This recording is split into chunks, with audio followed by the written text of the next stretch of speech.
Viewers. दर्शकों नमस्कार, मैं हूं आपके साथ मीनल और आप देख रहे हैं MNS न्यूज टीवी। आपका स्वागत है देश प्रदेश की खबरों में। और अब शुरुआत करते हैं आज की बड़ी हेडलाइंस के साथ। मुरादाबाद प्रशासन सतर्क, मुहर्रम और कावड़ यात्रा के लिए तैयारियां पूरी, CCTV से निगरानी, SP सिटी रणविजय सिंह का बयान। आजमगढ़ में सपा कार्यालय उद्घाटन से पहले विरोध, ब्राह्मण महासभा और विश्व हिंदू महासंघ ने घरों पर लगाए काले झंडे। केजरीवाल का बीजेपी पर बड़ा हमला, 30 साल की सरकार ने गुजरात को बर्बादी के कगार पर पहुंचाया। और अब खबरें विस्तार के साथ। मुहर्रम और कावड़ यात्रा को लेकर SP सिटी रणविजय सिंह का बयान, सभी तैयारियां पूरी, CCTV से निगरानी। SP सिटी रणविजय सिंह ने बताया कि मुहर्रम और कावड़ यात्रा को लेकर प्रशासन पूरी तरह सतर्क और तैयार है। उन्होंने कहा कि हमने मुहर्रम और कावड़ यात्रा के लिए सभी जरूरी इंतजाम कर लिए हैं। शांति समिति की सभी बैठकें संपन्न हो चुकी है, सभी संबंधित पक्षों के साथ बैठक की गई है।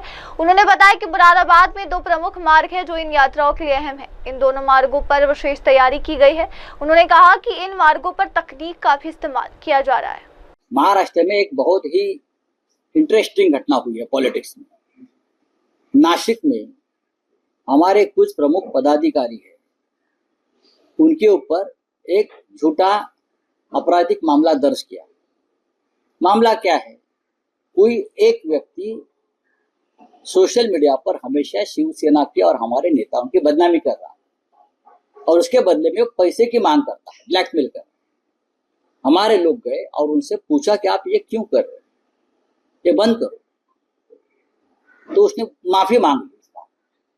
और जब ये वापस चले गए तो बीजेपी के एक नेता ने उस व्यक्ति को कहा कि आप इस तरह से जाकर FIR करो कि आपके ऊपर हमला किया, आपको धमकी दी। उसने, पुलिस कमिश्नर ने उसकी FIR ले ली, झूठी।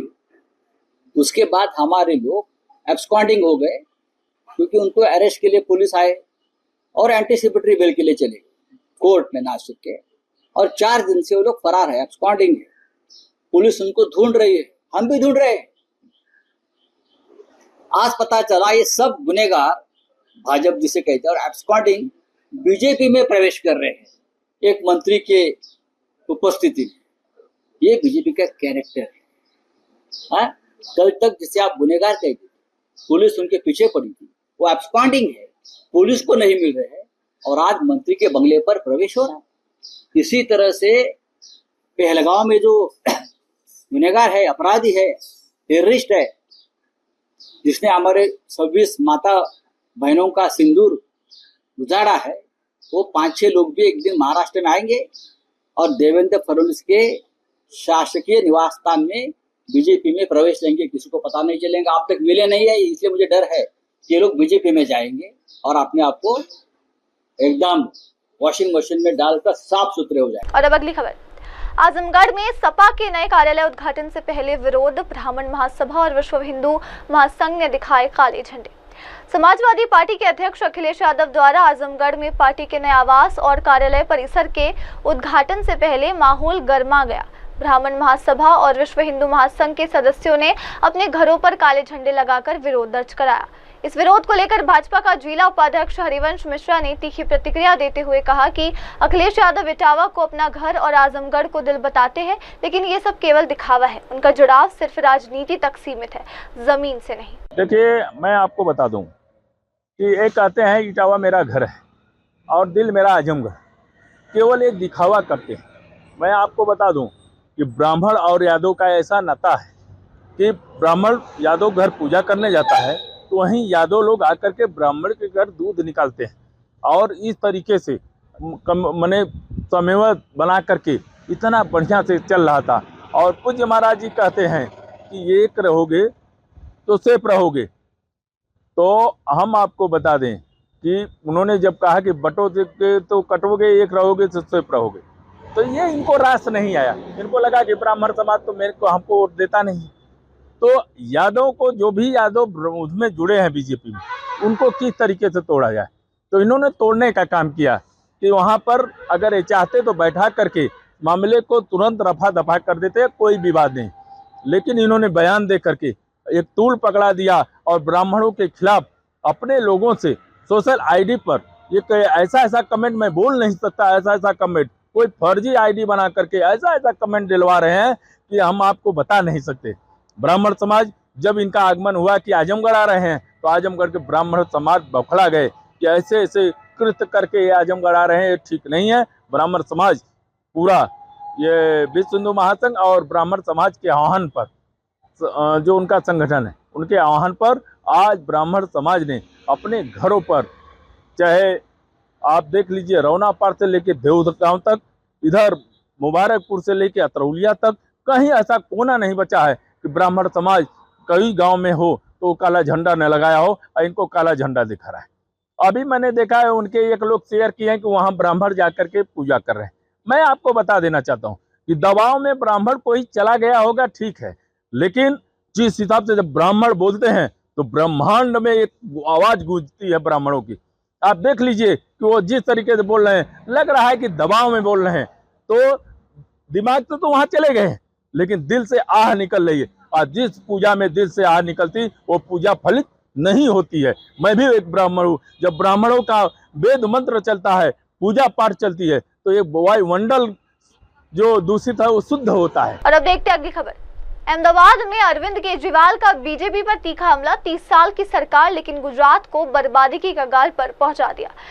आम आदमी पार्टी के राष्ट्रीय संयोजक अरविंद केजरीवाल ने एक प्रेस कॉन्फ्रेंस में गुजरात की भाजपा सरकार पर बड़ा हमला बोला है। उन्होंने हाल ही में सूरत में आई भारी बाढ़ को मानव जनित आपदा बताते हुए कहा कि ये सब भ्रष्टाचार का नतीजा है। केजरीवाल ने कहा कि गुजरात में बीजेपी पिछले 30 वर्षों से सत्ता में है, लेकिन राज्य में हालत बद से बदतर होती जा रही है। सूरत में जो बाढ़ आई है वैसा 10 साल पहले नहीं था। ये प्राकृतिक नहीं बल्कि भ्रष्टाचार की उपज है। राज्य की सड़कें जर्जर है, किसानों को बीज, बिजली, पानी और खाद नहीं मिल रहा। गुजरात में भारतीय जनता पार्टी की सरकार है और 30 साल में भारतीय जनता पार्टी ने गुजरात को बर्बाद करने में कोई कसर नहीं छोड़ी। अभी सूरत के अंदर जिस किस्म की बाढ़ आ रही है, जिन लोगों ने करोड़ों करोड़ों रुपए के घर ले रखे हैं, अपर मिडिल क्लास, उनके घरों के ड्राइंग रूम और बेडरूम के अंदर पानी घुसा हुआ है, उनके टीवी पानी में तैर रहे हैं। आज से 10 साल पहले सूरत में ये हाल नहीं था। ये केवल और केवल ये इंसान मनुष्यकृत कार्य है। ये इन लोगों के भ्रष्टाचार का नतीजा है जो सूरत में इस तरह का हो रहा है। मुझे बताया गया कि साल 2 साल पहले वडोदरा में भी ऐसे ही होता है, जूनागढ़ में भी ऐसे होता है कि शहरों में बाढ़ आ रही है। क्यों? क्योंकि उन्होंने बिल्डरों के साथ मिलके वहां पे पूरा पानी जो है वो रोक दिया और वो सारा पानी जो है लोगों के घरों के अंदर भर रहा है। गुजरात के अंदर सड़कों का बुरा हाल है, खेडूतों का बुरा हाल है। उनको बीज नहीं मिल रहे, उनको बिजली नहीं मिल रही, उनको पानी नहीं मिल रहा, उनको खाद नहीं मिल रही। दर दर की ठोकर दिल पर। गुजरात के अंदर सड़कों का बुरा हाल है, खेडूतों का बुरा हाल है। उनको बीज नहीं मिल रहे, उनको बिजली नहीं मिल रही, उनको पानी नहीं मिल रहा, उनको खाद नहीं मिल रही। दर दर की ठोकरें खा रहे हैं किसान। युवाओं का बुरा हाल है, रोज पेपर लीक हो रहे हैं, इनसे पेपर नहीं कराए जाते। रोजगार नहीं है। जिस सरकार के अंदर आधी से ज्यादा भर्तियां खाली पड़ी हैं, जो भर्तियां की जाती हैं वो कॉन्ट्रैक्ट के ऊपर की जाती हैं, उनको पूरा उनका अधिकार नहीं मिलता, उनका शोषण किया जाता है। कोई ऐसा तबका नहीं है गुजरात के अंदर जो खुश हो। लेकिन उसके बावजूद एक बार बार भारतीय जनता पार्टी चुनाव जीतती आ रही है। और उसका केवल और केवल एक ही कारण है कि अभी तक गुजरात के लोगों के पास विकल्प नहीं था। वो कहते थे हम बीजेपी को हराना चाहते हैं, लेकिन किसे वोट दें? कांग्रेस, सब लोग जानते हैं कांग्रेस उनकी जेब में है। कांग्रेस को एक तरह से ठेका दिया जाता है हर चुनाव में बीजेपी को जिताने का, और बीजेपी को बहुत अच्छे से जिताती है कांग्रेस। तो कांग्रेस के ऊपर लोगों का भरोसा नहीं है। लोगों को पता है कि कांग्रेस को वोट दिया, अगर बाई चांस वैसे तो जीतेगा नहीं, अगर जीत भी गया तो फिर वो बीजेपी में, जीतने के बाद बीजेपी में चला जाएगा। लेकिन अब आम आदमी पार्टी आ गई है। आम आदमी पार्टी एक विकल्प के रूप में लोग देख रहे हैं। तो विसावदर में जिस तरह से लोगों ने वोट दिया, ये माहौल, ये गुस्सा पूरे गुजरात के अंदर व्याप्त है लोगों का। मैं कई जगह लोगों से मैंने बात की, हर जगह लोगों में इसी तरह का गुस्सा है जिस तरह का गुस्सा विसावदर में देखने को मिला। तो लोगों ने मन बना लिया, पहले 30 साल कांग्रेस ने राज किया, उसके बाद 30 साल बीजेपी ने राज किया, अब समय का चक्र पूरा घूम गया है। अब बीजेपी का जाने का टाइम आ गया है। आम आदमी पार्टी की सरकार बनेगी और आम आदमी पार्टी अगले 3 साल तक, चुनाव तक लगभग 2.5 साल हैं, 2.5 साल खूब जम के गुजरात के अंदर प्रचार करेगी, घर घर जाएगी। आज से हम लोग गुजरात जोड़ो अभियान शुरू कर रहे हैं। इस गुजरात जोड़ो अभियान के 2 अंग हैं। एक नंबर आज जारी कर रहे हैं, नंबर है 9512040404। गुजरात के लोगों से अपील है कि आप इस नंबर पे मिस कॉल मार के आम आदमी पार्टी के साथ जुड़िए। आप मिस्ड कॉल मारिए और आम आदमी पार्टी के साथ जुड़िए। और दूसरा तरीका है कि आम आदमी पार्टी के कार्यकर्ता एक एक घर में जाएंगे। हमारा मकसद है कि अगले चुनाव तक कम से कम गुजरात का एक घर 5 बार, कम से कम 5 बार आम आदमी पार्टी का कार्यकर्ता, आम आदमी पार्टी का लीडर, हर घर को हम लोग कवर कर लेंगे। आम आदमी पार्टी युवाओं की पार्टी है। कल हम लोग देख रहे थे लगभग हमारे सारे नेता 40 के नीचे के हैं। तो मैं गुजरात के युवाओं से अपील करना चाहता हूं, खासकर बड़ी संख्या में आम आदमी पार्टी में शामिल होइए। जो युवा गुजरात की तरक्की चाहता है, जो युवा भ्रष्टाचार मुक्त गुजरात चाहता है, जो युवा अपने परिवार की तरक्की चाहता है, आम आदमी पार्टी में शामिल हो। और जो युवा, ये एक हवन है, हवन के अंदर अपनी आहुति देना चाहता है, 2 साल दे दो, छुट्टी ले सकते हो, छुट्टी ले लो, काम से जो कर सकते हो, 2 साल दे दो। आप चाहे बीजेपी में हो, चाहे कांग्रेस में हो, मैं यहाँ पार्टीबाजी की बात नहीं करने आया। आप अगर गुजरात की तरक्की चाहते हैं, अपनी अपनी पार्टियां छोड़ के सभी युवा आम आदमी पार्टी में शामिल हो जाएं। हम सब लोग मिलके एक हंसता खेलता तरक्की विकास वाला गुजरात सृजन करेंगे। और अब बढ़ते अगली खबर की तरफ। 4 साल की उम्र में बिछड़ा था परिवार से, 31 साल बाद आनूनी में मिलापनापन, वरिष्ठ जनार्दन की भावुक कहानी। बचपन में अपने परिवार से बिछड़ने वाले वरिष्ठ जनार्दन आखिरकार 31 साल बाद अपने घर लौट आए हैं। ये मिलन कर्नूल जिले के आदोनी में हुआ, जहां वीरश ने अपनी कमजोर मगर अमीट यादों के सहारे अपने घर की तलाश की। वीरश ने बताया कि मेरा नाम वीरश जनार्दन है, मेरे पापा का नाम जनार्दन और दादी का नाम अंजनम्मा है। यही 2 नाम मुझे बचपन से याद है। इन्हीं के सहारे मैंने अपने घर की तलाश शुरू की।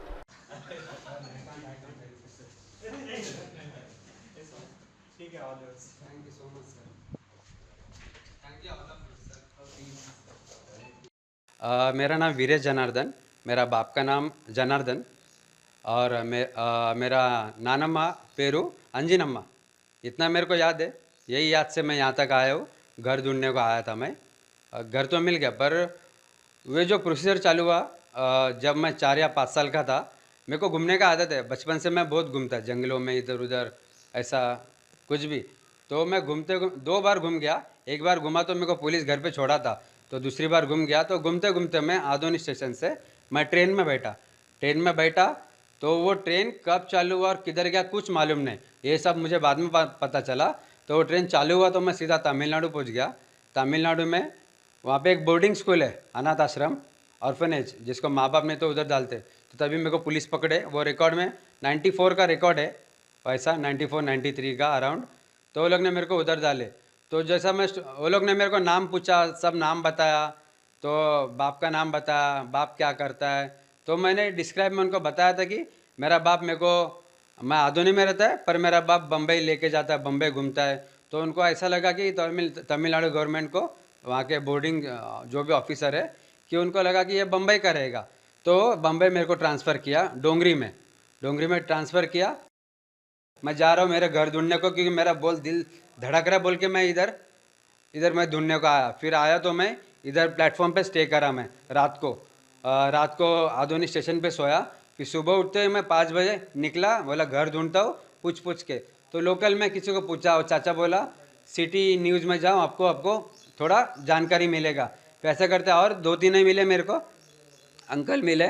तो वो मोमेटन एरिया में उधर भी वो हॉस्पिटल के सामने। तो वो भी बोले कि मेरे को नंबर दिया, 2 नंबर। तो वहाँ पे मेरे को वो प्ले न्यूज़ का जो गौस सर है, फिर उन्होंने मेरे को इंटरव्यू लिया सुबह 6 बजे। वो एक इंटरव्यू लेडी आई, अंजिनम्मा उसका भी नाम। आई वॉज हैप्पी ऐसा सुन के। अपना घर में अपना नाम है वो। फिर और एक सर था, वो भी आए, तो वो लोग ने इंटरव्यू लिया और पोस्ट किया अपना यूट्यूब, फेसबुक जो भी है, पेपर में पोस्ट किया, मेरा फ़ोटो, मेरा नाम।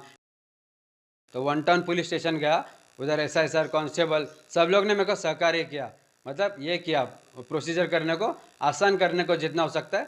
वो सर को स्टोरी बोला, ऐसा सब मेरा। और अब बढ़ते अगली खबर की ओर।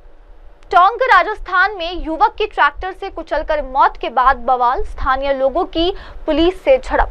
राजस्थान के टोंक जिले में उस समय तनाव फैल गया जब एक युवक की ट्रैक्टर से कुचलकर मौत हो गई। हादसे के बाद नाराज स्थानीय लोगों ने सड़कों पर उतरकर प्रदर्शन शुरू कर दिया और दोषियों के खिलाफ कड़ी कार्रवाई की मांग की।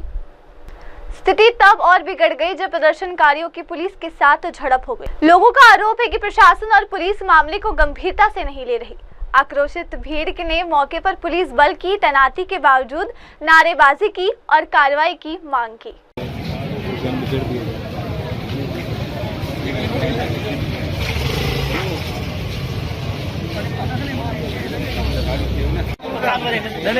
पॉजिटिव में होला यार, सब आपड़ा ही है।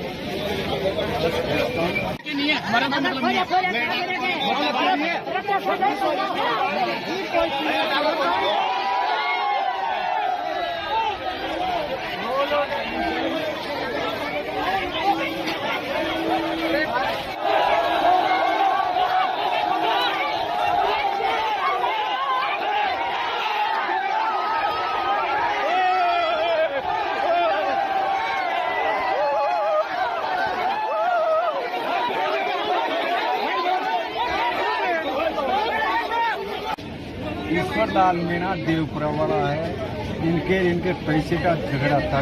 ये पैसे मांगते रंजीत से उसको मारा गया रात को 10 बजे।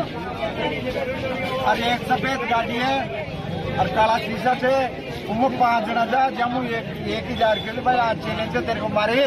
पीछे रोयल मीणा लिख रहा है गाड़ी में। अच्छा, वो टेटरिया मारने के बाद में उनने फोन किया, काम तमाम हो गया। जब वो गाड़ी 36-84 से भाग के गई। ये बात है असल।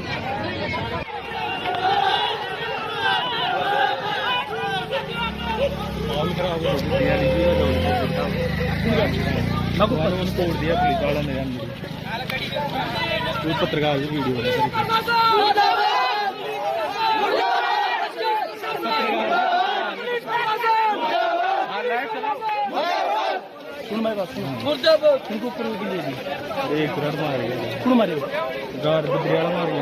नहीं अब मारे ये घट गया मर्डर है।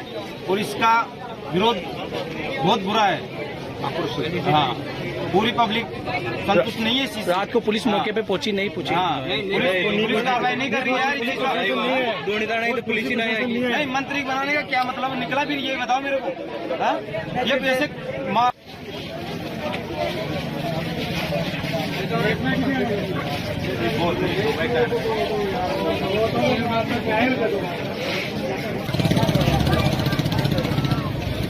भाई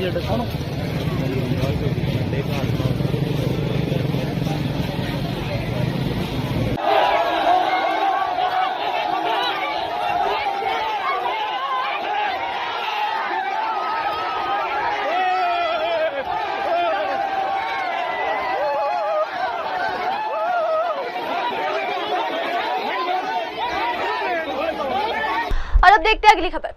त्रिपुरा में मुख्यमंत्री मानिक साहा बोले, खर्ची पूजा समृद्धि को समर्पित 7 दिवसीय सांस्कृतिक कार्यक्रमों से सजेगा माहौल। त्रिपुरा के मुख्यमंत्री मानिक साहा ने कहा है कि खर्ची पूजा न केवल धार्मिक आस्था का प्रतीक है, बल्कि राज्य की सांस्कृतिक समृद्धि और सामूहिक ऊर्जा का भी उत्सव है। उन्होंने कहा कि इस अवसर पर 7 दिनों तक विविध सांस्कृतिक कार्यक्रमों और परंपरागत अनुष्ठानों का आयोजन किया जाएगा। मुख्यमंत्री ने कहा कि खर्ची पूजा समृद्धि को समर्पित है। 7 दिनों तक यहाँ सांस्कृतिक कार्यक्रमों की श्रृंखला चलेगी, जिससे एक बेहद शानदार और उत्साहपूर्ण वातावरण बनेगा। और महाराजा के टाइम से 1700 ख्रीष्टाब्द से ये पूजा चालू है त्रिपुरा में। अब उसके बाद पहले उदयपुर में ये पूजा होता था वहाँ। उसके बाद जब वहाँ का उदयपुर त्रिपुरा का वहाँ कैपिटल था, तो वो चेंज करके ये जो ओल्ड अगरतला कहते हैं यहाँ पर ले आया था ये कैपिटल। और साथ ही साथ ये खार्ची जो देवता और देवी है, इनको भी लेके यहाँ पर चतुर्दश माने देवता और देवती है, तो इनको लेके यहाँ पर ये जो यहाँ खार्ची का जो मंदिर है, ये यहाँ पर स्थापना हुआ है। तब से यहाँ पर ही पूजा हो रहा है। और कैपिटल यहाँ से पुरान हवेली से शुरू चेंज होके अगरतला गया है, लेकिन यहाँ पर ये जो खार्ची मंदिर यहाँ पर ही रह गया। तो तब से यहाँ पर हम लोग जो बचपन थे तब से मैं आ रहा हूँ यहाँ पर, और हमने देखा यहाँ पर पूरा जाति जनजाति सब लोग यहाँ पर आते हैं। और आज का जो ये खार्ची पूजा ये समृद्धि के लिए, और कोई अगर कोई किसी काम से कोई गलती हुआ होगा तो इस गलती को माफ करने के लिए ये खार्ची पूजा है, और वो माफ भी कर देते हैं ये। तो इसमें एक तो यहाँ 7 दिन के लेकर 7 डेज यहाँ पर बहुत सारे प्रोग्राम है, यहाँ पर सांस्कृतिक प्रोग्राम है, और बहुत यहाँ पर अपना प्रसार लगे हुए हैं। तो खास करके जो हैंडीक्राफ्ट्स का हो या जो भी है, ये हमारा जनजाति लोगों का जो प्रोडक्ट्स है यहाँ पर बिक रहा है। तो एक तो आर्थिक दिख से भी यहाँ पर बहुत समृद्ध होता है ये, और यहाँ पर बहुत सारे 7 दिन पूरा यहाँ पर सांस्कृतिक अनुष्ठान भी होगा। इससे एक भाईचारा जो भावना है, जाति जनजाति मणिपुरी जो भी है, सब मिलके एक अच्छा माहौल यहाँ पर बनता है। और यहाँ पर अभी गवर्नमेंट के तरफ से हम लोग काफी इंफ्रास्ट्रक्चर भी डेवलप किए। पहले तो यहाँ पर ब्रिज भी नहीं था, बहुत ही भयंकर यहाँ पर पानी बहता था, तो अभी ब्रिज बन गया। और पूरा त्रिपुरा नहीं है, बांग्लादेश, आसाम, बहुत सारे जगह से यहाँ पर लोग आते हैं। और ये संस्कृति मेला जो है, ये जो पूजा, इसको लेके जो कार्रवाई करना चाहिए था, जो तो आज 1 महीना से हमारे पुरानो जो मंत्री है त्रिपुरा सरकार के, और अभी यहाँ का विधायक श्री रतन चक्रवर्ती महोदय बहुत मेहनत किए, उनका टीम में इनको मैं बधाई देना चाहता हूँ। बहुत मेहनत करके ये पूजा हमेशा उन्होंने किया है। और लोगों में एक आप देखिएगा, face is the index of mind, सबके मुंह में एक हंसी है, एक प्रसन्नता है। तो ये कुंभ मेला जैसा हुआ हमने देखा, वहां से भी मैंने देखा इस तरीके से यहाँ पर मतलब लोग हर जगह से आ रहे हैं। और मैं समझता हूँ इसमें हम लोगों का जो एक दूसरे से जानना पहचानना, ये भी यहाँ पर स्थापित होगा। और अब बढ़ते अगली खबर की ओर। हिमाचल में भारी तबाही, 30 लोग लापता, 9 शव बरामद, बचाव कार्य बेहद धीमा। जयराम ठाकुर का बयान। हिमाचल प्रदेश विधानसभा में विपक्ष के नेता और भाजपा नेता जयराम ठाकुर ने प्राकृतिक आपदा से प्रभावित क्षेत्रों की स्थिति को अत्यंत गंभीर बताया है। उन्होंने कहा है कि सबसे ज्यादा नुकसान उनके क्षेत्र सैराज में हुआ है। जयराम ठाकुर ने कहा कि मेरे विधानसभा क्षेत्र सैराज में 30 लोग लापता हुए थे, जिनमें से अब तक 9 के शव बरामद किए जा चुके हैं। हालात बेहद चिंताजनक है। एक चीज जो देखने को मिली है उसमें कि सबसे ज्यादा अगर नुकसान हुआ है तो हमारे सराज विधानसभा क्षेत्र के अंतर्गत हुआ है, और बाकी अगर नुकसान हुआ तो मंडी जिला के अंतर्गत नाचन विधानसभा, धर्मपुर विधानसभा क्षेत्र में, और उसके अलावा करसोग विधानसभा क्षेत्र में हुआ है। मेरे विधानसभा क्षेत्र में 30 लोगों की मिसिंग होने के बाद 9 लोगों की अभी तक डेड बॉडी रिकवर हो पाई है। बाकी की अभी तक जो है वो जो उनका रेस्क्यू ऑपरेशन चलना था वो बहुत धीमी गति से, बहुत धीरे से चल रहा है। आज एनडीआरएफ इसमें एंटर की है। अभी तक एसडीआरएफ की टीमें थी, लेकिन सड़क की कनेक्टिविटी ना होने के कारण वहां दिक्कत आ रही है। इसलिए मुख्यमंत्री जी से भी बात की है मैंने, कल ईएनसी, पीडब्ल्यूडी और बाकी अधिकारियों से भी अगर बात की है तो मैंने कहा सबसे पहली प्राथमिकता है सड़कों को रिस्टोर करने की। सड़कें अगर रिस्टोर होंगी तो कम्युनिकेशन का सिस्टम भी मुझे लगता है कि धीरे धीरे जो है वो रिस्टोर हो पाएगा। वाटर सप्लाई और बिजली बिल्कुल बंद पड़ी है 4 दिन से, तो वो सारी चीजों को लेकर के सबसे पहली जरूरत सड़क की है। सड़क के रेस्टोरेशन का जो काम चला है, लेकिन उसको और गति देने की आवश्यकता है, ये हम कह रहे हैं। और चारों तरफ से जो एक परेशानी बन गई है, राशन लोगों को जो, क्योंकि बाजार तो बंद हो गया, रास्ते सारे टूट गए हैं, और ऐसे में राशन उनको हेलीकॉप्टर के माध्यम से वहां पर पहुंचाना, अलग अलग जगह मैंने पॉइंट्स लिखा दिए थे एडमिनिस्ट्रेशन को। मैं उम्मीद करता हूं कि वहां पर वो करेंगे, कोशिश करेंगे। अभी कल 1-2 जगह जाने की बात हुई है, अब आज का हम पता करते हैं। लेकिन कुल मिलाकर के जो नुकसान वो बहुत ज्यादा है। आने वाले समय में बरसात का मौसम अभी हमारे सामने सारा खड़ा है, उसमें और भी हम चिंतित हैं कि हालात क्या होंगे। बगीचे बहुत बड़े स्तर पर बह गए हैं, बहुत बड़ी क्षति मानव जीवन को और उसके साथ साथ में हमारी वहाँ की इकोनॉमी। और अब देखते हैं अगली खबर। लोकसभा अध्यक्ष ओम बिरला का बयान, शहरी शासन के राष्ट्र सम्मेलन लोकतंत्र को देंगे मजबूती, विकास के लिए होंगे नए प्रयास। लोकसभा अध्यक्ष ओम बिरला ने कहा है कि शासन प्रणाली में कुछ आवश्यकताएं होती है और शहरी सरकारों के ऐसे राष्ट्र सम्मेलन भविष्य में भारत में लोकतंत्र को और मजबूत करेंगे। उन्होंने कहा कि सार्थक संवाद के माध्यम से हम लोकतंत्र को सशक्त बनाएंगे और साथ ही विकास के लिए नई पहलें भी लागू करेंगे। रोजमर्रा में आवश्यकताएं पड़ती है, ऐसे नगरीय सरकारों का ये राष्ट्रीय सम्मेलन आने वाले समय के अंदर भारत के निर्माण में, लोकतंत्र को सशक्त मजबूत बनने में, चर्चा संवाद के माध्यम से हम लोकतंत्र को भी सशक्त करेंगे और उसके साथ साथ विकास की नई अवधारणा भी लागू करेंगे।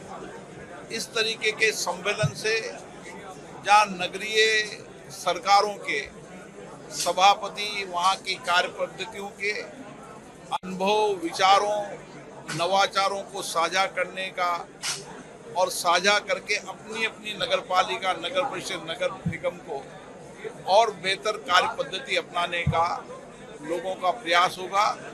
वहीं लोगों में लोकतांत्रिक संस्थाओं के प्रति और विश्वास हो, लोकतांत्रिक संस्थाएं और मजबूत हो, इसके लिए नगरीय क्षेत्र की सभी नगर परिषद, नगर पालिका, नगर निगमों के अंदर सदन की कार्रवाई ज़्यादा देर तक चले, ज़्यादा भागीदारी हो, ताकि जन भागीदारी के साथ हम विकास की योजनाओं को ठीक कर सकें और उसकी कार्य निगरानी और पारदर्शिता भी ठीक कर सकें, ताकि शासन और कार्यपालिका में जवाबदेही, पारदर्शिता आए।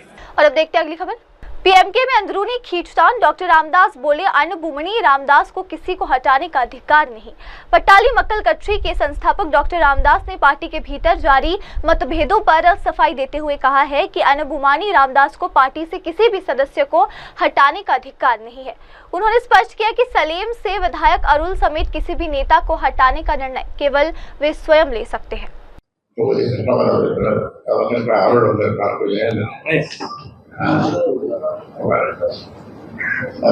அவரை நீக்கும் அதிகாரம் அவரிடம் இல்லை. அவர் நீக்க வேண்டும் என்று சொன்னால் நிறுவனர் தலைவரான என்னால் தான் செய்ய முடியும். என்னாலும் கூட இதை அவர் கொள்ளலாம், 5 பேருக்கு கொள்ளலாம். அவர் இந்த 5 பேருக்கும் தலைவராக சட்டமன்ற உறுப்பினர் தியாகச்சம்பல், ஏ.கே. மணி அவர்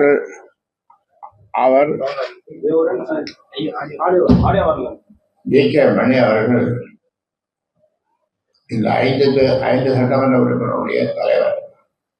இவர் கொள்ளாவை நீக்குகின்ற அதிகாரம் அவர் மூலமாக சபாநாயகருக்கு அறிவித்து பிறகுதான் நீக்கலாம். அதில் நான் அதிபர் கொடுக்க வேண்டும், நிறுவனர் தலைவரான நான் அதிபரை கொடுக்க வேண்டும் என்றால் அவர் சாதாரண சட்டமன்ற உறுப்பினர்கள் கொள்ளலாம் பொறுப்பையும் அவருக்கு கொடுத்திருக்கு. கொள்ளாமை அவரை நீக்க வேண்டும் என்று இந்த 5 பேருடைய தலைவராக இருந்த கௌரவ தலைவர் ஓய்வூதிய உழைப்பாளி அவர் சபாநாயகருக்கு சிபாரிசு செய்ய வேண்டும். சபாநாயகர் தான் நீக்க முடியும் என்று சொல்லுகிறார்கள். அந்த வகையில் அதை அவர்களே சொல்லிவிட்டார், வந்திருக்கிறார். நான் வர சொன்னேன். அதனாலே அவரை நீக்கும் அதிகாரம் எனக்கு மட்டும்தான் உண்டு. அதனாலே और अब बढ़ते अगली खबर की ओर। गुप्त नवरात्रि की अष्टमी पर श्री नैना देवी शक्तिपीठ में उमड़ा श्रद्धालुओं का सैलाब। बिलासपुर में गुप्त नवरात्रि के पावन अवसर पर अष्टमी के दिन प्रसिद्ध शक्तिपीठ श्री नैना देवी मंदिर में श्रद्धालुओं की भारी भीड़ उमड़ पड़ी। विभिन्न राज्यों से आए हजारों भक्तों ने माता के दर्शन किए, हवन पूजन कर अपने परिवार की सुख समृद्धि की कामना की। श्रद्धालुओं ने मंदिर परिसर में भक्ति भाव से पूजा अर्चना की और धार्मिक अनुष्ठानों में भाग लिया। मंदिर परिसर में दिन भर जयकारों और मंत्रोच्चारण की गूंज बनी रही, जिससे संपूर्ण वातावरण आध्यात्मिक ऊर्जा से भर गया।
क्यों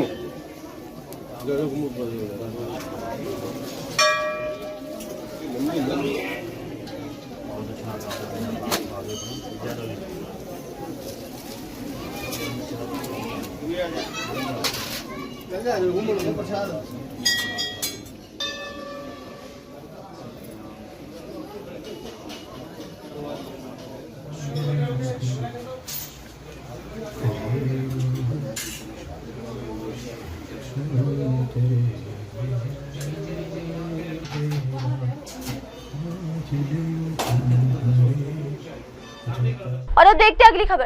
देश भर में मानसून सक्रिय, कई राज्यों में भारी बारिश का अलर्ट। आईएमडी वैज्ञानिक नरेश कुमार का बयान। भारतीय मौसम विभाग के वैज्ञानिक नरेश कुमार ने जानकारी दी है कि देश में मानसून पूरी तरह सक्रिय अवस्था में है और आने वाले दिनों में भारी वर्षा की संभावना है। उन्होंने बताया कि मध्य प्रदेश में एक सर्कुलेशन बना है और एक अन्य सर्कुलेशन उत्तरी ओडिशा और उससे सटे क्षेत्रों में बना है। ये सभी परिस्थितियां मानसून के लिए बेहद अनुकूल है। अभी जो मानसून ट्रफ है वो अपनी नॉर्मल पोजीशन से थोड़ा सा साउथ में है। इसके साथ ही एक सर्कुलेशन मध्य प्रदेश में बना हुआ है और एक सर्कुलेशन जो है वो नॉर्थ उड़ीसा और एडजॉइनिंग एरिया में है।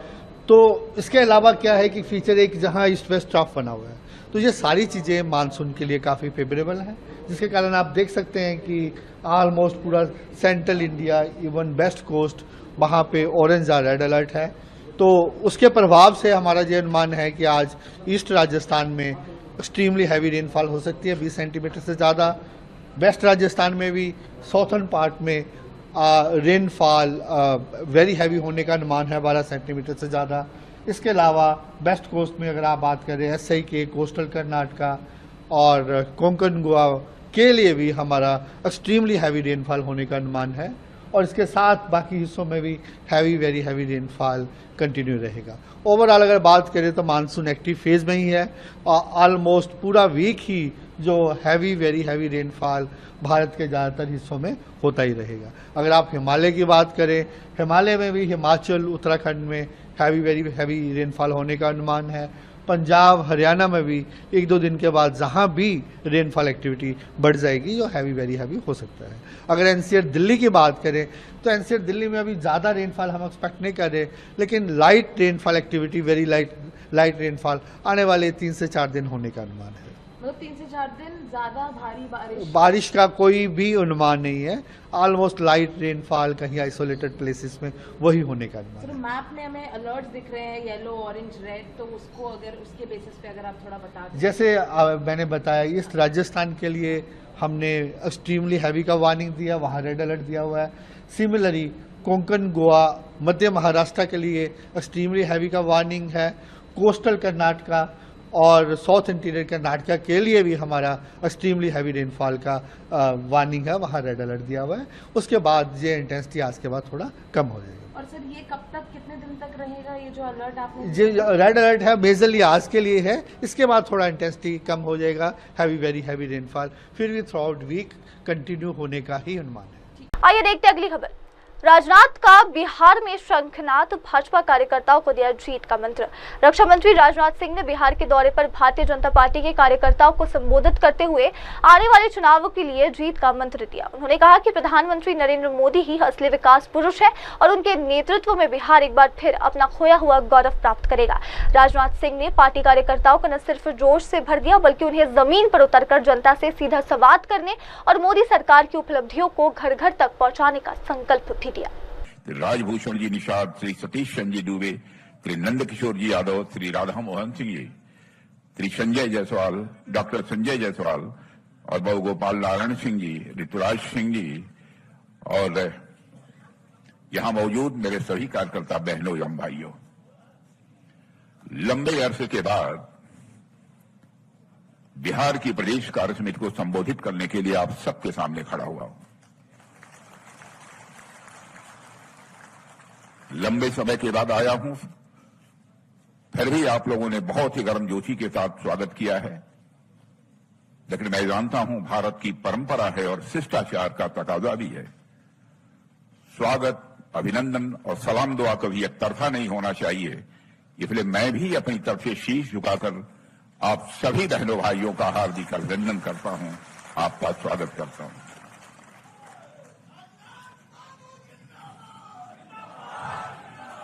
बहनों भाइयों, आप किसी साधारण राजनीतिक पार्टी के कार्यकर्ता नहीं हैं। आजाद भारत में आपने देखा है कि नेताओं की कथनी और करनी, कृति और कथन, वर्ड्स और डीड्स में अंतर होने के कारण भारत की राजनीति और भारत के नेताओं पर से जनता का विश्वास धीरे धीरे कम होता चला गया। भारत की राजनीति में विश्वास का संकट निरंतर गहरा होता चला गया। लेकिन आप सीना ठोक कर दावे के साथ कह सकते हो कि भारत की राजनीति में पैदा हुए विश्वास के संकट को चुनौती के रूप में किसी राजनीतिक पार्टी ने स्वीकार किया है तो हमारी और आपकी पार्टी या भारतीय जनता पार्टी है। मैं दावे के साथ कहता हूं, हमने जो भी वादे चुनाव के दौरान किए अक्षरशः हर वादे को पूरा किया है। मैं प्रेस के दोस्तों से भी कहना चाहता हूं कि हमारे चुनावी घोषणा पत्र को उठाकर देख लें कि हमने जो कहा है वो किया है अथवा नहीं है। लेकिन ये तीसरा कार्यकाल हमारे प्रधानमंत्री मोदी जी का जो है उसमें अभी 4 साल शेष है, इस बात का भी ध्यान रखा जाना चाहिए। इसलिए बहनों भाइयों, ये हम सबका सौभाग्य है। लोकतंत्र में भी किसी राजनीतिक पार्टी के कार्यकर्ता के रूप में हमें काम करने का अवसर मिला है तो हिंदुस्तान की नहीं, मैं कह सकता हूं कि दुनिया की सबसे विश्वसनीय राजनीतिक पार्टी है, सबसे क्रेडिबल राजनीतिक पार्टी है। मेरे बहनों भाइयों, बिहार की धरती पर आने के कुछ दिन पहले मुझे संघाई कोऑपरेशन ऑर्गेनाइजेशन डिफेंस मिनिस्टर्स की बैठक में भाग लेने का अवसर प्राप्त हुआ था। वहां जो कुछ भी हुआ उसको मीडिया के माध्यम से आप सबको जानकारी निश्चित रूप से होगी। जो बात बहुत कम लोग जानते हैं कि बैठक के दौरान वहां जो मेरे साथियों बैकड्रॉप लगाया गया था उसमें इस बार नालंदा विश्वविद्यालय को सम्मिलित कराया गया था, क्योंकि भारत और चीन के बीच का जो सांस्कृतिक सेतु है वह यदि इस देश की कोई धरती है तो वह बिहार की धरती है। इतना ही नहीं, चीन के साथ जो बाइलेटरल मीटिंग यानी द्विपक्षीय बातचीत हुई, उसके बाद जो गिफ्ट एक्सचेंज हुआ उसमें मैंने चीन के रक्षा मंत्री को एक मधुबनी की पेंटिंग भी भेंट की थी, जिसका नाम है ट्री ऑफ लाइफ। उसका भी बिहार की धरती से नाता जुड़ा हुआ है। ट्री ऑफ लाइफ बिहार ही नहीं बल्कि भारत की जीवनदायिनी शक्ति है, भारत की वह आध्यात्मिक ऊर्जा है और वह ज्ञान शक्ति का प्रतीक है। जब मैं पटना रहा था तो ट्री ऑफ लाइफ के बारे में मैं सोच रहा था, और जब मैं आप लोगों के बीच में दोस्तों यहां पर मौजूद हूं तो मुझे साफ दिख रहा है कि हमारी भारतीय जनता पार्टी का जो यह संगठन है वह भी एक तरह का वृक्ष ही है, जिसकी जड़ों को मजबूत करने का काम हमारे परिश्रमी और जन इच्छा शक्ति के धनी कार्यकर्ता ही करते हैं। भाजपा में हर कोई कार्यकर्ता भाव से ही काम करता है, चाहे वह किसी भी पद पर क्यों न बैठा हो। यही हमारी पार्टी की मजबूती का आधार है। और साथियों, जिसका यह परिणाम यह हुआ है कि भारतीय जनता पार्टी पूरी दुनिया की सबसे बड़ी राजनीतिक पार्टी आज बन चुकी है। साथियों, आज जब हम पटना में बिहार प्रदेश भारतीय जनता पार्टी की कार्य समिति की बैठक के लिए यहां पर एकत्रित हुए हैं, पटना के बारे में एक जगह ऐसा लिखा गया है कि यह पटना नगर पृथ्वी का तिलक तथा विद्वानों की निवास स्थली है, जिसे भगवान विश्वकर्मा ने भगवान ब्रह्मा को अपना कौशल दिखाने के लिए बनाया था।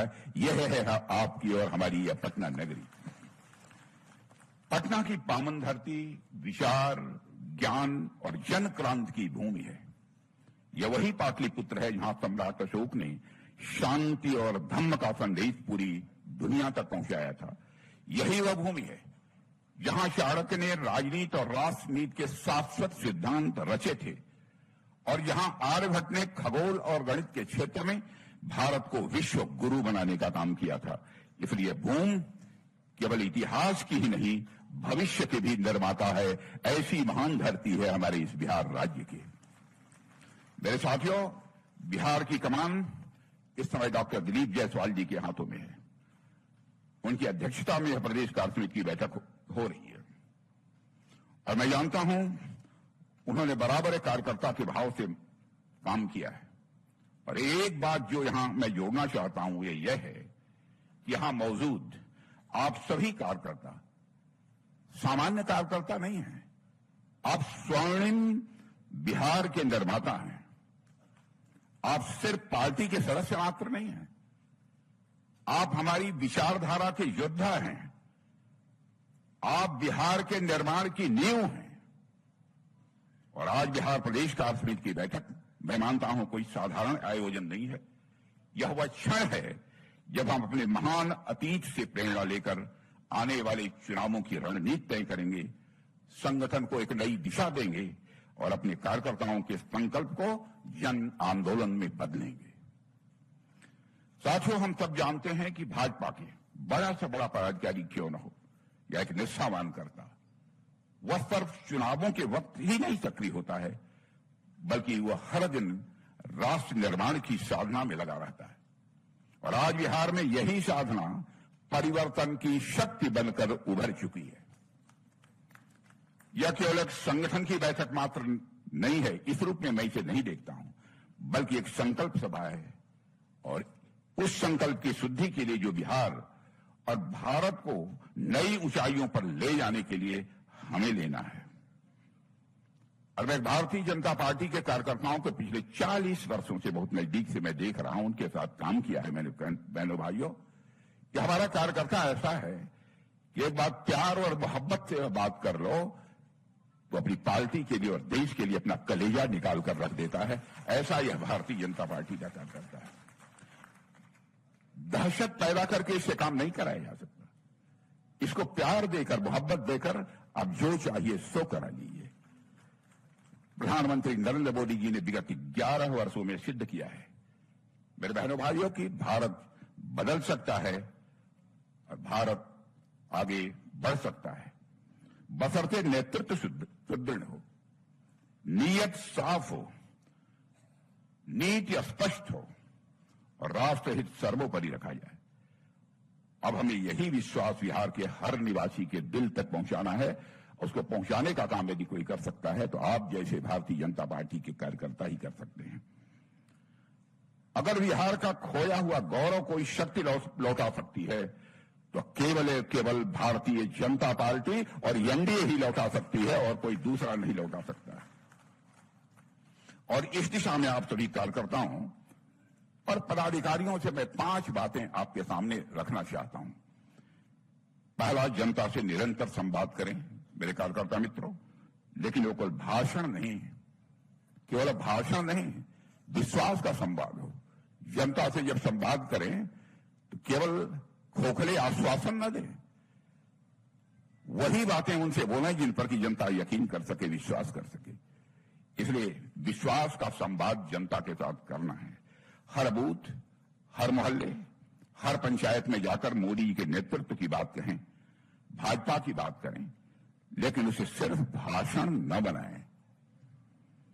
उनके कामों की सफलता की बात करें, उनसे पूछें सरकार की योजनाओं के बारे में, जैसे प्रधानमंत्री आवास योजना, आयुष्मान भारत, गरीब कल्याण अन्न योजना से अनेक जीवन में कैसे सकारात्मक बदलाव आए हैं, यह लोगों से चर्चा करें। जब लोग साथियों अनुभव से जुड़ते हैं तब उन्हें भरोसा होता है, इसलिए मैं यह बात कह रहा हूं। दूसरी बात, बिहार के आत्मविश्वास को फिर से जगाइए, बिहार के आत्मविश्वास को फिर से जगाइए, अतीत के गौरव को भविष्य की प्रेरणा बनाइए, लोगों को याद दिलाइए कि वही धरती है जहां भारत का सबसे पहला गणराज्य था, जहां महात्मा बुद्ध और भगवान महावीर ने ज्ञान दिया था, और जहां से संविधान सभा का नेतृत्व करने वाले बाबू राजेंद्र प्रसाद जी आए, और जहां से संविधान को बचाने वाले जयप्रकाश नारायण जी आए, जिन्होंने संपूर्ण क्रांति का आह्वान भी इसी पटना की धरती से किया था। साथियों, तीसरी बात, लोगों को यह भी समझाएं कि भाजपा केवल सरकार नहीं चलाती है, समाज निर्माण करती है। दोस्तों, हम राजनीति केवल सरकार बनाने के लिए नहीं करते हैं, हम राजनीति करते हैं तो समाज बनाने के लिए राजनीति करते हैं। राजनीति यह शब्द 2 शब्दों को मिलाकर बना हुआ है, राज और नीति। नीति यह संस्कृत के नए धातु से बना हुआ है, जिसका अर्थ होता है ले जाना, टू कैरी आउट। इसका अर्थ यह होता है कि ऐसा राज, ऐसा पॉलिटिकल सिस्टम जो समाज को सन्मार्ग की ओर ले जाने का काम करे, उसे ही हम राजनीति कहते हैं। लेकिन विडंबना यह रही है कि आजाद भारत में यह राजनीति शब्द अपना अर्थ भी खोता जा रहा था, अपना भाव भी खोता जा रहा था। लेकिन भारत की राजनीति में इस राजनीति शब्द के खोए हुए अर्थ और भाव को पुनः स्थापित करने का काम यदि किसी ने किया है तो हमारी और आपकी पार्टी भारतीय जनता पार्टी ने किया है। कांग्रेस और आरजेडी जैसी राजनीतिक पार्टियां केवल कुर्सी पाने की लालसा से प्रेरित हैं, लेकिन भाजपा की प्रेरणा है सिर्फ और सिर्फ राष्ट्र निर्माण। कांग्रेस और आरजेडी जैसी पार्टियों का केवल एक ही मोटिवेशन होता है, सत्ता में बने रहना। लेकिन मेरे बहनों भाइयों, केवल सत्ता में बने रहना यह हमारा मोटिवेशन नहीं है। भारत को एक महान भारत बनाना है, ऐसा भारत बनाना है जो सारे विश्व का नेतृत्व कर सके। जबकि भारतीय जनता पार्टी का उद्देश्य है कि हर नागरिक की गरिमामय जीवन सुनिश्चित होना चाहिए, और उस दृष्टि से आपने देखा होगा कि हमारे प्रधानमंत्री जी ने कितने प्रभावी कदम उठाए हैं। बहनों भाइयों, वह कदम हमारे प्रधानमंत्री ने उठाए हैं जिसकी कभी कल्पना भी नहीं की जा सकती थी। लोग ये सोच नहीं सकते थे क्या इतना भार कोई केंद्रीय सरकार आर्थिक भार वहन कर सकती है। अब सारी योजनाओं के लिए विस्तार पूर्वक चर्चा करूंगा, लंबा समय होगा। उन्होंने ऐसी नीतियां बनाना जिसमें हर वर्ग का विकास हो। समाज का कोई वर्ग ऐसा शेष नहीं बचा है मेरे बहनों भाइयों जिस वर्ग के लिए हमारी सरकार ने काम न किया। और सभी को आत्मसम्मान के साथ जीवन जीने का अधिकार सुनिश्चित हो, यह भी हमारी सरकार ने किया है। साथियों, भारत की अर्थव्यवस्था आज विश्व की बड़ी अर्थव्यवस्था बने, इसके लिए हम सभी लोग प्रयत्नशील हैं।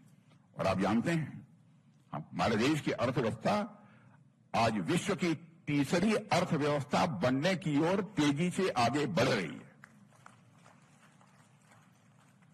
आज हम चौथी बड़ी अर्थव्यवस्था बन चुके हैं, तीसरी बड़ी अर्थव्यवस्था बनने की ओर हम तेजी के साथ बढ़ रहे हैं।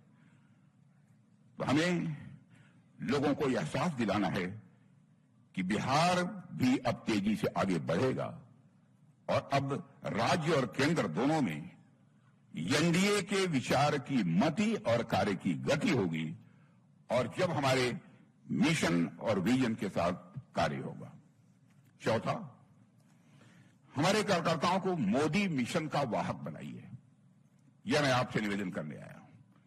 हमारी सरकार की उपलब्धियां हैं और मोदी जी की लोकप्रियता अभूतपूर्व है, लेकिन अब हमें इन उपलब्धियों की कहानी हर घर तक पहुंचाना है।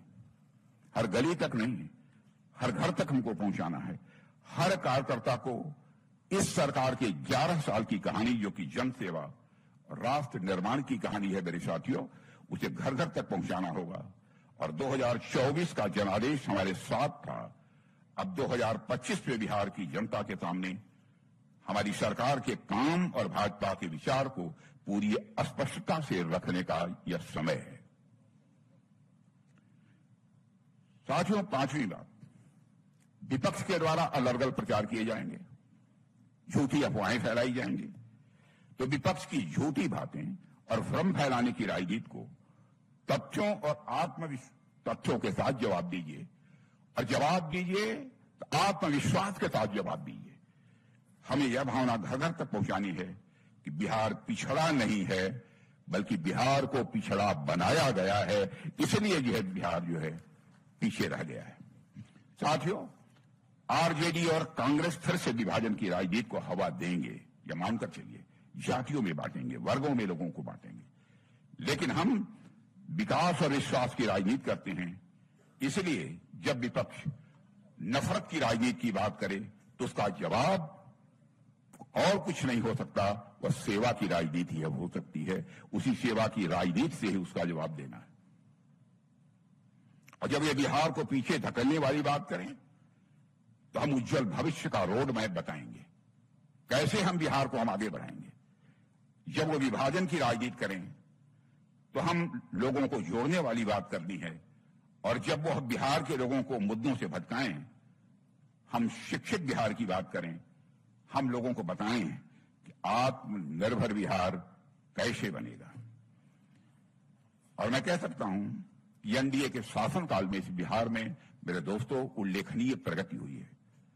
हमारे प्रस्ताव जिन मित्रों ने रखे थे, उन्होंने आंकड़े भी आपको दिए हैं कि 2005 में प्रति व्यक्ति कितनी आमदनी थी इस बिहार की, और आज वह बढ़कर कितनी पहुंच गई है, लगभग 3.5 लाख करोड़ के आसपास पहुंच गई है। यह कोई छोटी उपलब्धि नहीं है। बजट भी, उसकी भी यहां चर्चा हुई है, जो 2004-05 में अप्रॉक्सीमेटली 23,885 करोड़ था, आज 3.7 लाख करोड़ तक पहुंच गया है। साथियों, हमें लोगों तक यह भी संदेश पहुंचाना है, कोऑपरेटिव फेडरलिज्म के साथ कार्य करते हुए केंद्र सरकार और राज्य सरकार ने हर क्षेत्र में नई ऊंचाइयां हासिल की हैं। और यदि अब आप लोगों से आप करेंगे तो लोग आपसे तर्क नहीं पूछेंगे, बल्कि आपकी बातों का बस समर्थन करेंगे। केवल आपको उनको याद दिलाना है। साथियों, इस वर्ष अप्रैल में प्रधानमंत्री मोदी जी ने राष्ट्रीय पंचायती राज दिवस के अवसर पर बिहार की मधुबनी में 13,480 करोड़ रुपए से अधिक के विकास कार्यों का शुभारंभ किया है। और पिछले महीने ही विकास की इस यात्रा को आगे बढ़ाने के लिए 5,736 करोड़ की 22 परियोजनाओं की सौगात भी उन्होंने बिहार को दी है। साथियों, आप सभी को पता है कि मखाना को जीआई टैग दिया गया है। यह कोई सामान्य उपलब्धि नहीं है। मखाना को जीआई टैग दिया गया है, और आज बिहार का मखाना सिर्फ एक पारंपरिक खाद्य पदार्थ नहीं रहा है, बल्कि अब वह सुपर फूड के रूप में वैश्विक मान्यता प्राप्त कर चुका है। सुपर फूड के रूप में एक वैश्विक मान्यता प्राप्त कर चुका है। यह सभी बिहार वासियों के लिए मैं समझता हूं एक गौरव का विषय है। साथियों, हमारी सरकार ने इस वर्ष बजट में मखाना बोर्ड के गठन की घोषणा भी की है। मखाना रिसर्च सेंटर को राष्ट्रीय दर्जा भी प्राप्त हो गया है, यह मुझे बताया गया है, जिससे इसमें वैज्ञानिक शोध और साथ ही साथ इनोवेशन, जो नवाचार कहते हैं, नवाचार को स्वाभाविक रूप से और बढ़ावा मिलेगा। अब हमारा मखाना दोस्तों केवल भारत तक ही सीमित नहीं रहेगा, भारत की बाजारों तक ही सीमित नहीं रहेगा, बल्कि अंतर्राष्ट्रीय बाजारों तक पहुंचेगा और दुनिया में बिहार की एक अलग पहचान हमारा ये मखाना भी बनाएगा। साथियों, बिहार की प्रगति से ही देश की प्रगति होगी। हमारी सरकार ने वर्ष 2047 तक भारत को विकसित राष्ट्र बनाने का संकल्प लिया है। मेरा विश्वास है कि विकसित भारत का मार्ग प्रशस्त यदि होगा तो विकसित बिहार से ही वह मार्ग प्रशस्त होगा। और साथियों, प्रधानमंत्री जी के मार्गदर्शन और मजबूत नेतृत्व में तथा हमारे बिहार के मुख्यमंत्री श्री नीतीश कुमार जी के कुशल नेतृत्व में हम सभी को विकसित भारत और विकसित बिहार के संकल्प की सिद्धि को प्राप्त करना है। इसके लिए पूरी ताकत हम लोगों को लगानी पड़ेगी। हमें लोगों को यकीन दिलाना है कि कोई पार्टी बिहार को उसके गौरवपूर्ण इतिहास की तरह गौरवमय उज्जवल भविष्य दे सकती है तो वह केवल और केवल पार्टी भारतीय जनता पार्टी है। केवल और केवल गठबंधन यदि कोई है तो एनडीए। साथियों, जब आजादी से पहले श्री सच्चिदानंद जी सिन्हा के नेतृत्व में बिहार के युवा बुद्धिजीवियों ने अलग राज्य की मांग की थी, मैं आपको याद दिलाना चाहता हूं, तो उस समय सारे युवा बुद्धिजीवियों के मन मस्तिष्क में एक उम्मीद थी। वो उम्मीद थी इस रत्न गर्भा भूमि के खजाने से एक समृद्ध और खुशहाल बिहार बनेगा। साथियों, जब स्वामी सहजानंद सरस्वती ने एक छोटे से गांव बिहटा से किसान आंदोलन की जब उन्होंने शुरुआत की थी, जब केवी सहाय खून से सनी पट्टियों को साफ जमींदारी उन्मूलन का प्रस्ताव लेकर बिहार की विधानसभा में खड़े हुए थे, जब राहुल सांकृत्यायन और कार्यानंद शर्मा जैसे सेनानी परमानेंट सेटलमेंट जैसी व्यवस्था को हिलाकर रख देने निकले थे, तब बिहार में उम्मीद थी और यहां के लोग भविष्य के प्रति आश्वस्त थे। बिहार भारत के सुनहरे भविष्य की, मेरे साथियों, एक प्रयोगशाला थी। जब छोटा नागपुर की पहाड़ियों में जमशेद टाटा जी के लिए शाहपुर साकलातवाला को ने आयरन ओर खोजा था और इतना ही नहीं, साक्षी गांव में स्टील प्लांट की नींव पड़ी थी। जब बोकारो रांची में टेम्पल्स ऑफ टेक्नोलॉजी खड़े हुए थे, जब बिहार के लोगों ने चेकोस्लोवाक और रूसी इंजीनियरों के साथ मिलकर विकसित बिहार और भारत का सपना उस समय गढ़ा था। मेरे साथियों, और फिर जब अगस्त 1974 में बीमार जयप्रकाश नारायण जी ने, अस्वस्थ उस समय थे जयप्रकाश नारायण जी, उन्होंने गांधी मैदान से भारी बारिश में डटे हुए जन समूह से कहा था, भ्रष्टाचार मिटाना है और नया बिहार बनाना है। तब एक बार फिर पूरे राज्य में बदलाव की मशाल जल उठी थी। लेकिन अफसोस मेरे साथियों, लंबे समय तक चली कांग्रेस और आरजेडी की विफल, भ्रष्ट और परिवारवादी सरकारों ने इन सभी उम्मीदों को, सभी आशाओं को गहरी निराशा में बदल दिया। साथियों, विकास का पहिया सिर्फ थमा नहीं बल्कि वो उल्टा चलने लगा इन लोगों के शासनकाल में। यहां की असाधारण प्रतिभा पलायन करने पर लोग मजबूर हो गए। बिहार, जो भारत की राजनीति, समाज और विचार का सिरमौर था, पिछड़ेपन और कुशासन की गिरफ्त में धकेल दिया गया। लेकिन दोस्तों, अब वो कहानी काफी हद तक बदल चुकी है। साथियों, बिहार कभी भारत के विकास का अगुवा बन सकता था। इसकी धरती, यहां के लोगों की प्रतिभा और मेहनत में वह सामर्थ्य भी था कि वह राज्य पूरे राष्ट्र के लिए एक आदर्श बनता। लेकिन उस सपने को नष्ट किया गया। कांग्रेस और फिर आरजेडी के वर्षों के कुशासन ने उस सपने की हत्या कर दी थी। साथियों, आरजेडी से पहले दशकों तक कांग्रेस भी बिहार के पिछड़ेपन और दुर्दशा का एक बहुत बड़ा कारण रही है। 1980 के दशक में जब बिहार में कांग्रेस का कुशासन था तो सिर्फ मुख्यमंत्री बदल रहे थे, विकास की दशा नहीं बदल रही थी। भ्रष्टाचार को संस्थागत रूप दिया गया और बिहार में गवर्नेंस की रीढ़ पूरी तरह से तोड़ दी गई थी। आप जरा सोचिए साथियों, जिस धरती में साहित्य से लेकर विज्ञान तक, धर्म से लेकर आत्मज्ञान तक हर क्षेत्र में भारत को दिशा दी हो, उस बिहार को कांग्रेस और आरजेडी की विफल, भ्रष्ट और जातिवादी राजनीति ने किस गर्त में पहुंचा दिया। साथियों, यह वही बिहार है जिसने बुद्ध को जन्म दिया, आर्यभट्ट को दुनिया को दिया, चाणक्य नीति दी, नालंदा और विक्रमशिला जैसे विश्वविख्यात विद्यालय दिए। यही वह बिहार है। लेकिन कांग्रेस की सरकारों ने भी असफलता की कहानियां उसकी कितनी है उस विस्तार में नहीं जाना चाहता।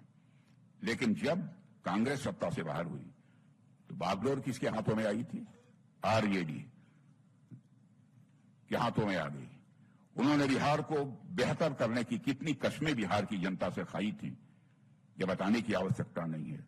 लेकिन बद से बदतर करने में उसे इन्होंने कोई कसर नहीं छोड़ी है। अब बिहार की जनता भी इसे समझने लगी है।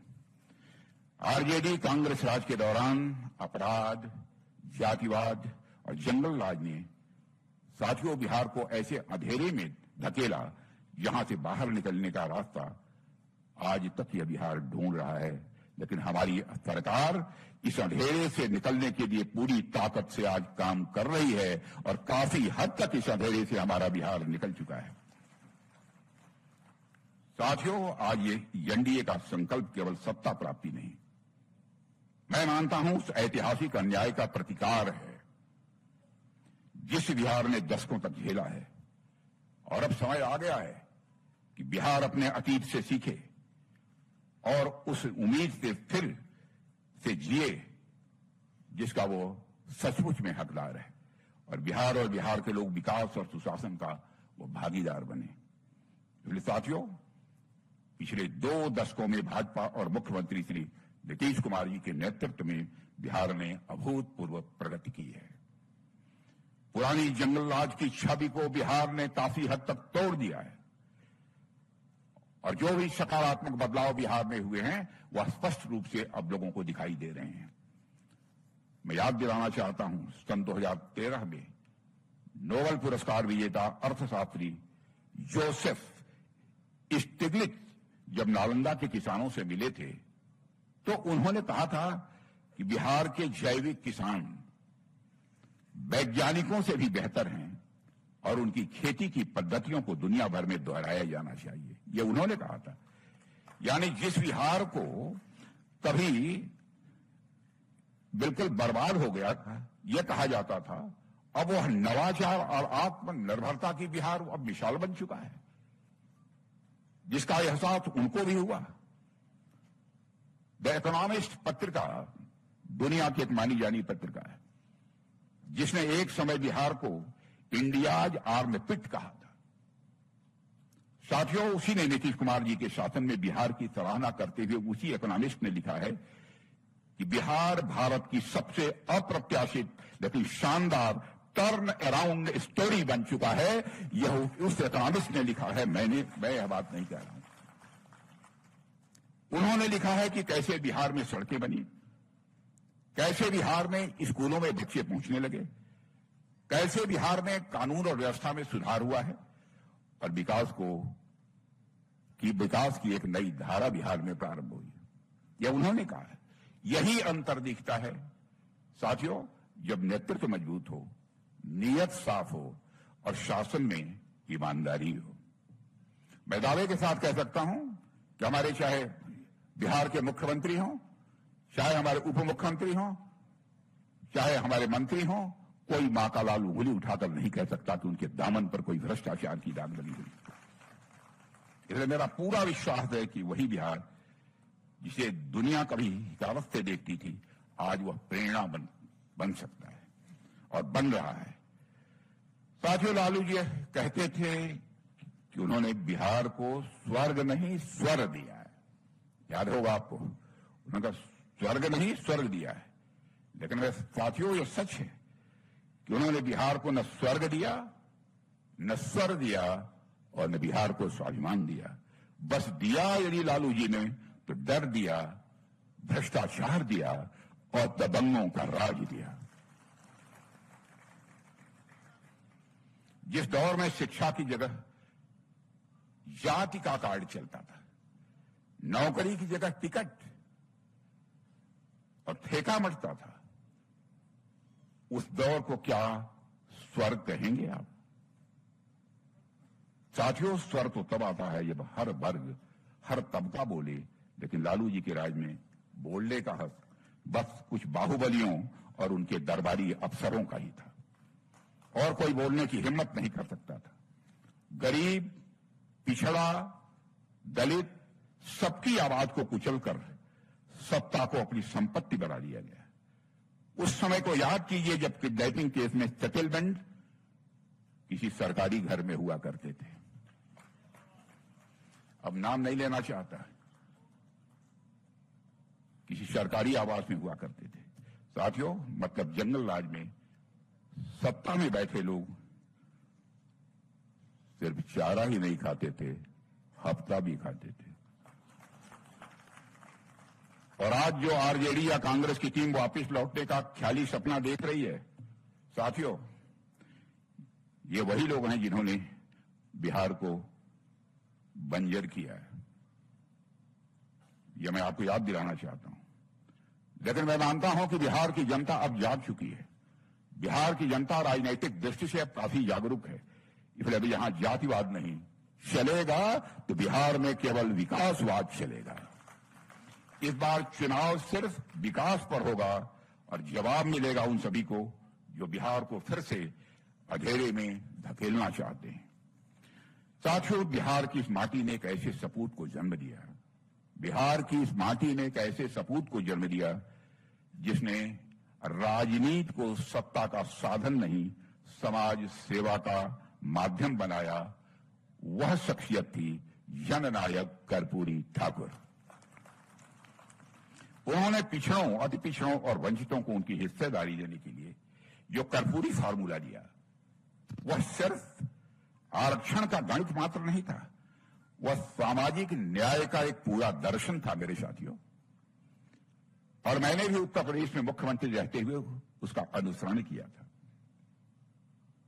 साथियों, आज जब प्रधानमंत्री मोदी जी कहते हैं सबका साथ, सबका विकास, सबका विश्वास, तो वो उसी दर्शन का विस्तार है जिस दर्शन को जननायक कर्पूरी ठाकुर ने दिया था।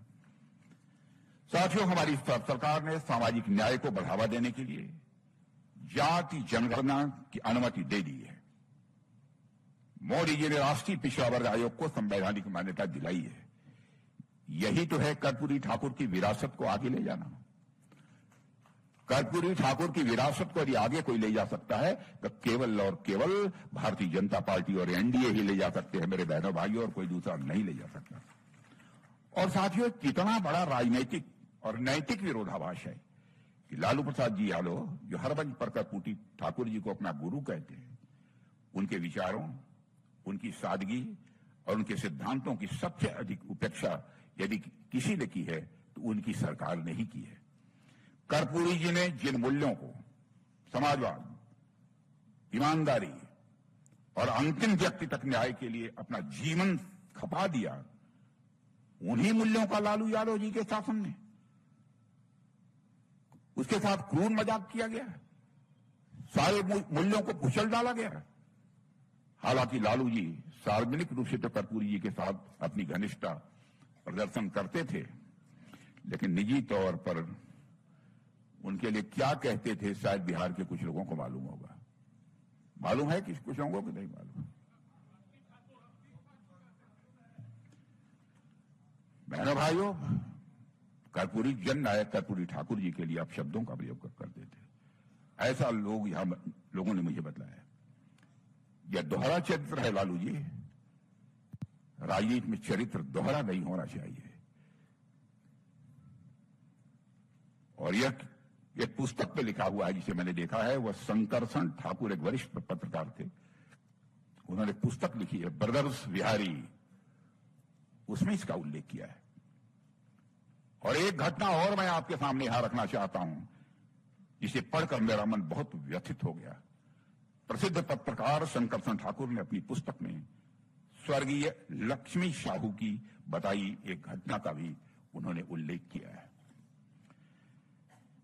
कर्पूरी ठाकुर जी जब विपक्ष के नेता थे, उन्होंने लिखा है, कर्पूरी ठाकुर जी जब विपक्ष के नेता थे तो बहुत बीमार चल रहे थे, लेकिन विधानसभा में एक अहम बहस में हिस्सा लेने के लिए उन्हें मजबूरी से घर से निकलना पड़ा। कर्पूरी जी का जीवन अत्यंत सादा था, न गाड़ी न तामझाम। उन्होंने अपने सहयोगी शिवानंद पासवान से कहा था कि लालू यादव से पूछो, अगर संभव हो तो अपनी जीप से मुझे विधानसभा छोड़ दें। या मैं अपनी बात नहीं कह रहा हूं, मुझे क्षमा किया जाए, जो एक वरिष्ठ पत्रकार ने लिखा है उसी की बात मैं कह रहा हूं। अब सोचिए, एक बीमार, वरिष्ठ और सम्मानित नेता की छोटी सी मदद की यह बात थी। वो लालू जी जो खुद को कर्पूरी भक्त कहते थे, उन्होंने क्या जवाब दिया होगा, उसकी आप कल्पना नहीं कर सकते। लालू जी ने कहा कि मेरी जीप में तेल नहीं है, और वैसे भी कर्पूरी जी इतने बड़े नेता हैं, वो अपनी कार क्यों नहीं खरीद लेते हैं। कर्पूरी ठाकुर जी को लालू प्रसाद यादव ने सिर्फ जुबान से गुरु कहा, लेकिन कभी भी मेरे दोस्तों मन से उनका सम्मान नहीं किया है। और जो कुछ भी मैंने कहा है, मैंने पत्रकार की बात कही है, उसे मेरा जुमला न माना जाए। लेकिन उन्हीं कर्पूरी बाबू को सच्चा सम्मान तब मिला जब हमारे प्रधानमंत्री नरेंद्र मोदी जी ने मरणोपरांत भारत रत्न की उपाधि से अलंकृत किया। इसीलिए मैं कहता हूं कि हिंदुस्तान की अकेली राजनीतिक पार्टी भारतीय जनता पार्टी है जिसके कृति और कथन, जिसके वर्ड्स और डीड्स, कहने और करने में कोई अंतर नहीं है मेरे दोस्तों। और मैं मानता हूं कि यह भारत रत्न, यह एक सिर्फ पुरस्कार नहीं था, यह एक राजनीतिक और नैतिक घोषणा थी कि जो लोग सच्चे समाजवादी थे, जो वंचितों की आवाज थे, जो सत्ता में रहकर भी सादा जीवन जीते थे, वे ही असल में भारत के रत्न हैं। इसीलिए उन्हें भारत रत्न दिया गया। साथियों, लालू जी के मुख्यमंत्री रहते समय कर्पूरी जी की विरासत और मूल्य दोनों को हाशिए पर डाल दिया गया। विरासत और मूल्यों को दोनों को हाशिए पर डाल दिया गया। यहां तक कि न तो उनका कोई स्मृति स्थल बनाया गया, न तो उनके नाम पर कोई ठोस योजना, उनके नाम पर न कोई विचारधारा का प्रचार, कुछ नहीं किया गया।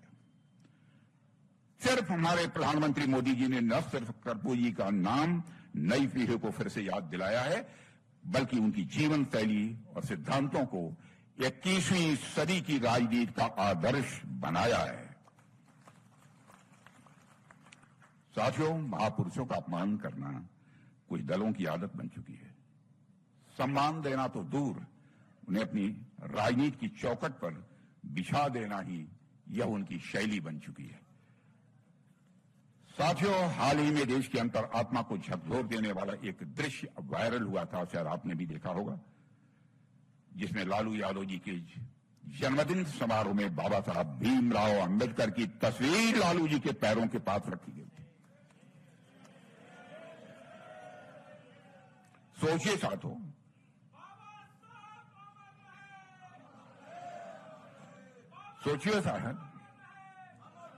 सोचिए साथियों, कोई सामान्य गलती नहीं थी। यह उस मानसिकता का प्रतीक था जिसने दलितों और पिछड़ों के अधिकारों के प्रतीक पुरुष के लिए सम्मान की कोई जगह ही नहीं है। और मैं मानता हूं, मैं जानता हूं कि इनमें से माफी की उम्मीद करना भी व्यर्थ है, क्योंकि जिनके दिलों में बाबा साहब भीमराव अंबेडकर के लिए सम्मान नहीं, वो कभी पश्चाताप नहीं कर सकते हैं मेरे दोस्तों। आरजेडी जैसे दल बाबा साहब की तस्वीर ही नहीं, उनके विचारों को भी कोई भाव नहीं देते हैं, कोई मोल नहीं देते हैं। लेकिन भारतीय जनता पार्टी बाबा साहब और उनके दिए गए मूल्यों को अपने दिल में बसाती है। भाजपा की सरकार ने बाबा साहब से जुड़े स्थानों को पंच तीर्थ के रूप में विकसित करने का काम किया है। हमारी सरकार ने बाबा साहब के विचारों को नीति में बदला है और उनके दिखाए रास्ते और मूल्यों का अनुसरण किया है।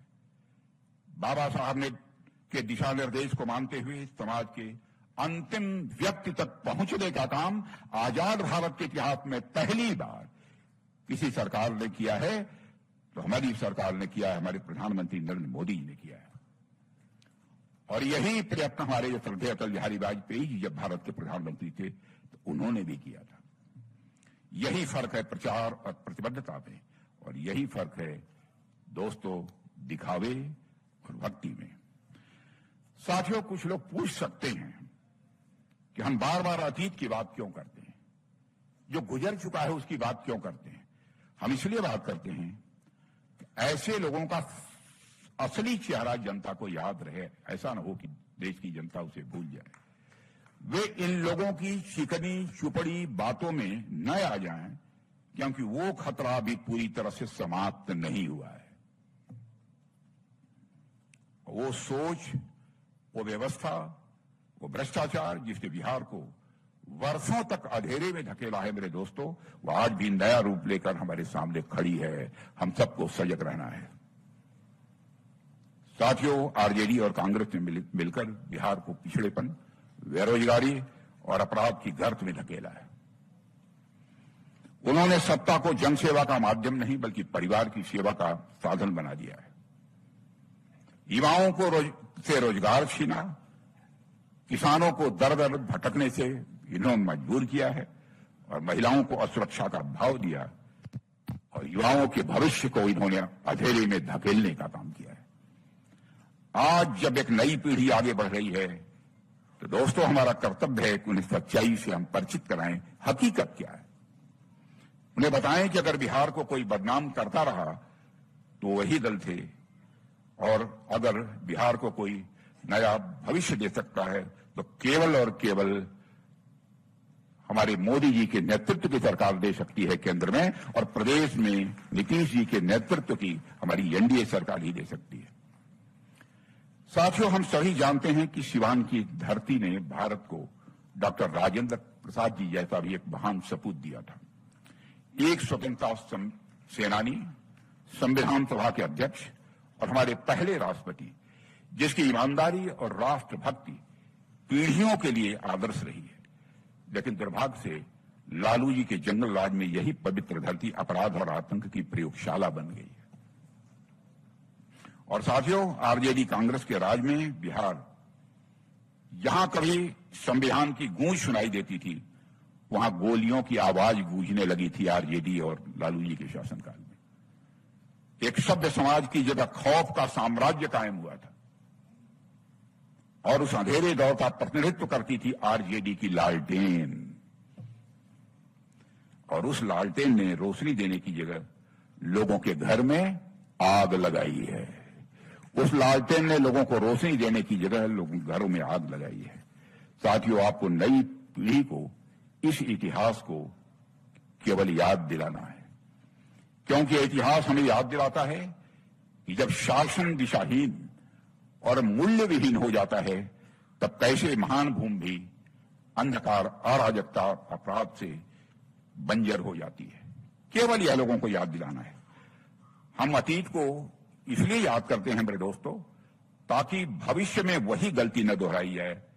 और कुछ सामंतवादी मानसिकता के लोगों ने बिहार में समाजवाद का चोला पहनकर लोगों को बहुत दिनों तक ठगा है, बहुत दिनों तक लोगों को बरगलाया है। इसके प्रति भी हम सबको सावधान रहने की जरूरत है। और दोस्तों, जिन लोगों ने जनता को बेवकूफ बनाया, जनता को मरने के लिए छोड़ दिया, जनता को समाजवाद का जुमला बस दिया, और इसलिए जरूरी है कि हर कार्यकर्ता, आप जैसा हर कार्यकर्ता, हर जनप्रतिनिधि, हर मतदाता को यह बार बार बताया जाए कि जिन्होंने बिहार को बर्बाद किया उन्हें दोबारा मौका देना सिर्फ अतीत की त्रासदी को दोहराना होगा। यह भी जनता को बतलाना चाहिए। और साथियों, नालंदा विश्वविद्यालय से कभी चीन के महान विद्वान वैनसांग ने दुनिया का अद्वितीय ज्ञान पीठ बताया था। नालंदा विश्वविद्यालय को उन्होंने लिखा था कि नालंदा के हजारों आचार्य अद्वितीय प्रतिभा और बुद्धिमत्ता के धनी हैं। वही नालंदा सदियों तक खंडहरों में पड़ा रहा। किसी ने उसकी सुध नहीं ली। एक समय था जब पूरी दुनिया भारत के इस ज्ञान के मंदिर की ओर देखती थी। पूरी दुनिया इस ज्ञान के मंदिर नालंदा विश्वविद्यालय की ओर देखती थी। एक समय ऐसा भी आया जब वो इतिहास के पन्नों तक ही वो सीमित रह गया नालंदा विश्वविद्यालय। लेकिन आज प्रधानमंत्री नरेंद्र मोदी जी के नेतृत्व में नालंदा को फिर से नई पहचान, एक नई ऊर्जा और एक नया जीवन मिला है। बहनों भाइयों, यह भी पढ़े लिखे लोगों को और बिहार के स्वाभिमानी लोगों को इस बात की जानकारी देनी चाहिए। और मैं मानता हूं कि यह सिर्फ एक विश्वविद्यालय का पुनरुद्धार नहीं है, यह केवल एक विश्वविद्यालय का पुनरुद्धार नहीं है, यह भारत की ज्ञान परंपरा का, मेरे दोस्तों, यह पुनर्जागरण का प्रतीक है। सिर्फ ईंट पत्थर से बनी बिल्डिंग का पुनर्निर्माण यह नहीं है जो हमारी सरकार ने किया है। यह भारत की ज्ञान परंपरा को फिर से विश्व मंच पर स्थापित करने का यह हम सारे लोगों का संकल्प है। और अब फिलहाल के लिए बस इतना ही। लेंगे एक छोटा सा ब्रेक के बाद लौटेंगे और देखेंगे देश दुनिया की तमाम बड़ी खबरें। तब तक के लिए आप जुड़े रहे मेरी सहयोगी श्रद्धा के साथ और देखते रहिए MNS न्यूज टीवी। नमस्कार, मैं हूं Abhishek Bachchan. Keep watching MNS news. आप देख रहे हैं MNS न्यूज, सच जरूर।